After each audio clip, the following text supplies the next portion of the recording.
अपन का आखिरी आयाम, ये आखिरी आयाम होगा। तो इसमें लोगों को पता तो होगा कैसे होता है। ये फूल रखे हैं ओशो के पास, उनके चरणों में। तो ओशो को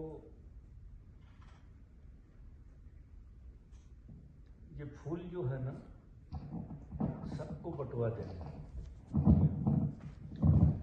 एक सेकंड।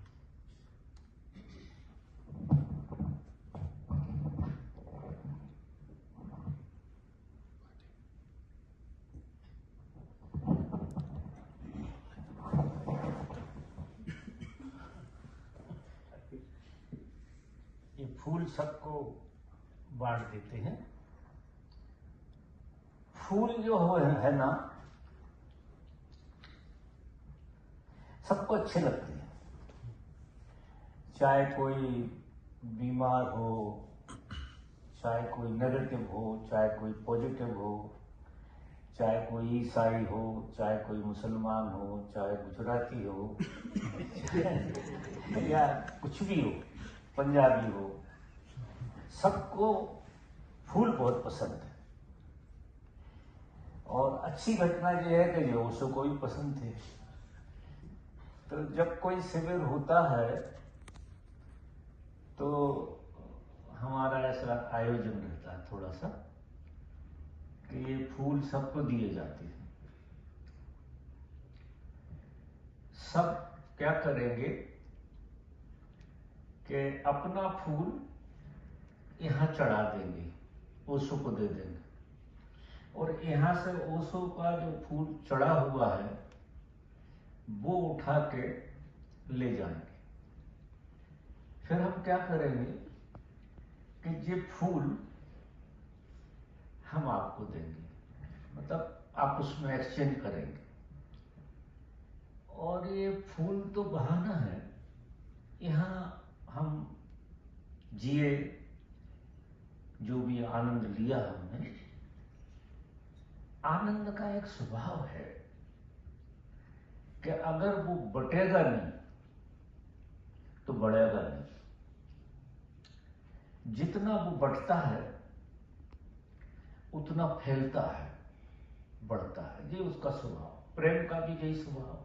आनंद प्रेम एक ही चीज का नाम है। फूल के माध्यम से हम अपना प्रेम एक दूसरे से शेयर करेंगे। आप ये फूल किसी को देंगे, मतलब आप आपका प्रेम शेयर करेंगे, आपका आनंद, आपकी मस्ती, आपकी शुभकामनाएं दूसरे को देंगे, और उसी तरह से दूसरा आपको देगा। पहले ये प्रसन्नता हमें ओशो को दे देनी है।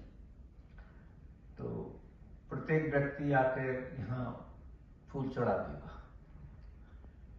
और यहाँ रखा हुआ जो फूल है वो उठा के इसमें ओशो का समावेश हो जाए। असली में कोई भी चीज मूल्यवान कब होती है? जब हम उसमें शामिल होते हैं। अगर हम शामिल ना हो तो किसी चीज का कोई मूल्य नहीं। तो पहले तो हम इस फूल में शामिल हो गए, हम अपने को उड़ेल देंगे उसमें, और फिर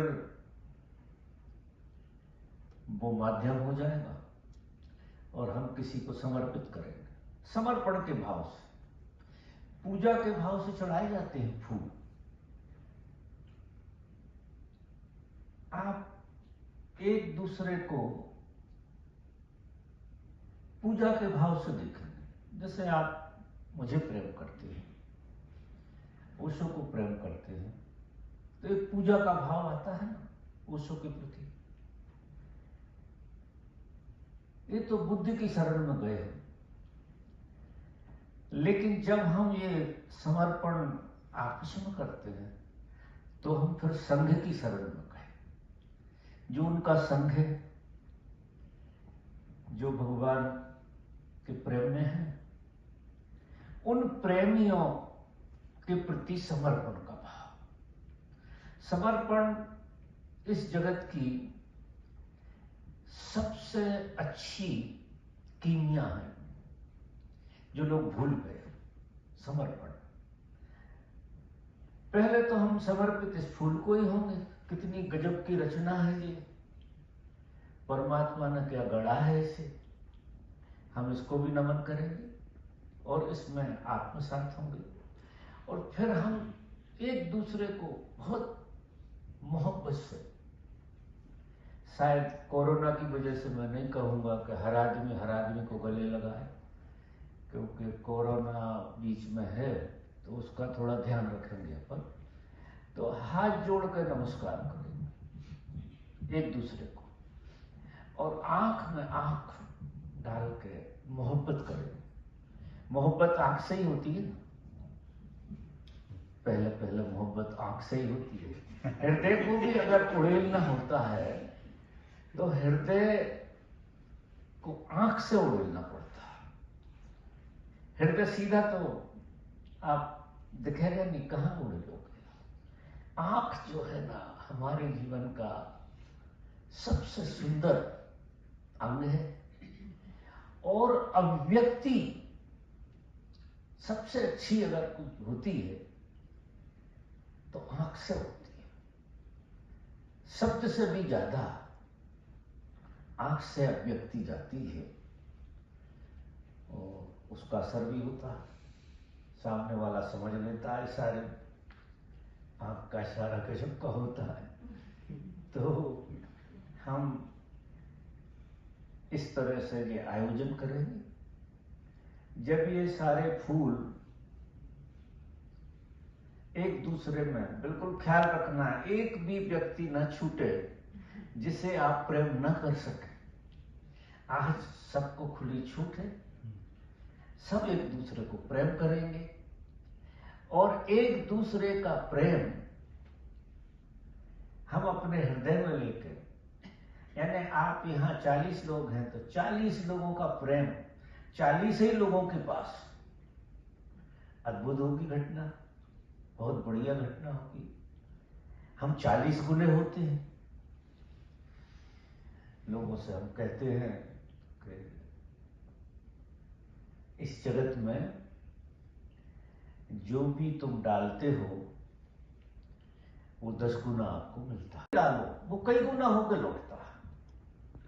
अब आपकी मर्जी, आप क्या डाल रहे हैं। आप गालियां डालोगे तो 10 गुने होकर निकलेंगे, प्रेम डालोगे 10 गुना होकर, मोहब्बत डालोगे 10 गुनी आएगी आपके पास। ये हमें ख्याल रखना है। मतलब आज ये तय कर लेंगे हम कि हम वही डालें जो 10 गुना होकर लौटे, और हम उसका आनंद ले सकें। हम ऐसा ना डालें जो 10 गुना होकर लौटे तो हमें तकलीफ हो जाए।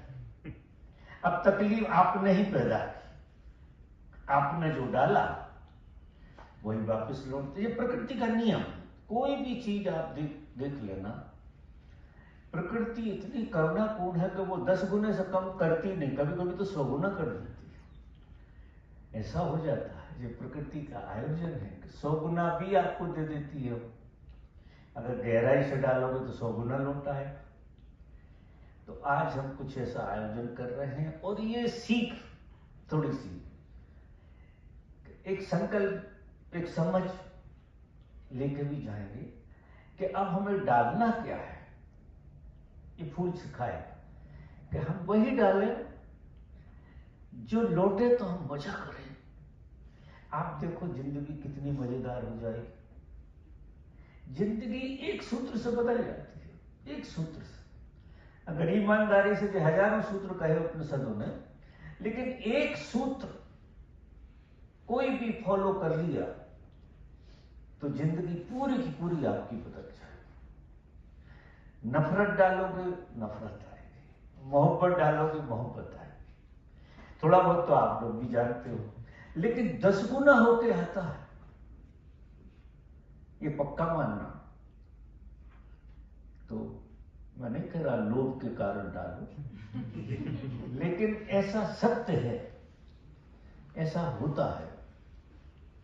मोहब्बत गजब की चीज है, जितनी फैल सके उतनी फैलाओ। ये ओशो की देशना भी है। जीवन फैलने से उत्सव बनता है और सिकुड़ने से पीड़ा बनता है। जितना ज्यादा आप अपने को सिकोड़ लोगे उतने पीड़ित होगे। अगर आप दुखी हैं तो आपने अपने को सिकोड़ लिया, बस और कुछ नहीं, इसके अलावा कुछ नहीं। आपने अपने में आपको बंद कर लिया, इसलिए आप दुखी हैं। नहीं, दुख का कारण नहीं, अस्तित्व नहीं है दुख का, अस्तित्व। वो कोई कारण पर निर्भर नहीं है दुख। ना समझी से थोड़ा सा उसका खेल हो जाता है, सिर्फ ना समझी से। बाकी दुख का कोई कारण है नहीं। शायद हमारी जिंदगी में दुख होना ही नहीं चाहिए। जिंदगी तो ऐसी है कि नहीं होना चाहिए, जो ओशो ने सिखाई। आनंद होना चाहिए। तो अब हम ये फूल वितरित करते हैं।